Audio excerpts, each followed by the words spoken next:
তৃণমূলের 10 সাংসদের বিরুদ্ধে এবার সমন জারি করা হলো।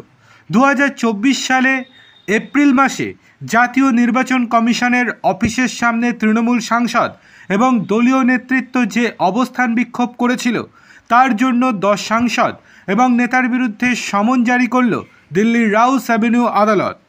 দিল্লি পুলিশের আগাম অনুমতি ছাড়া ওই বিক্ষোভ দেখানো হয়েছিল বলে অভিযোগ। শুধু তাই নয়, যে জায়গায় তৃণমূল অবস্থানে বসেছিল সেখানে আগে থেকে নিষেধাজ্ঞা ছিল বলেও জানা গিয়েছে। ফলে অবরোধ এবং আইন অমান্য করার অভিযোগ উঠেছে সাংসদদের বিরুদ্ধে। এই অভিযোগের ভিত্তিতে ডেরেক ওব্রায়েন, দোলা সেন, নাদিমুল হক, সাকেত, সাগরিকা ঘোষ, সুদীপ রাহা সহ মোট 10 জনের বিরুদ্ধে চার্জশিট জমা পড়েছে।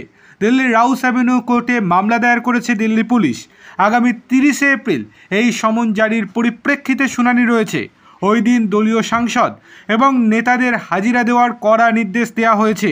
উল্লেখ্য, গত বছর সিবিআই, ইডি, এনআইএ ও আয়কর দপ্তরের প্রধানদের সরানোর দাবি জানিয়ে এই বিক্ষোভ দেখিয়েছিলেন তৃণমূলের সাংসদেরা। সেখানে উপস্থিত ছিলেন শান্তনু সেন, অর্পিতা ঘোষ, আবির রঞ্জন বিশ্বাসও। দেখার বিষয় এই যে আগামী 30শে এপ্রিল এবার দিল্লির রাউস অ্যাভিনিউ আদালত ঠিক কী রায় দেয় এবং সেই দিন তাদেরকে সশরীরে হাজিরা দিতে হবে এবং তারপর নিজেদের বক্তব্য পেশ করতে পারবেন তারা। এর পরিপ্রেক্ষিতেই পরবর্তী সিদ্ধান্ত নেওয়া হবে রাউস অ্যাভিনিউ আদালতের তরফ থেকে।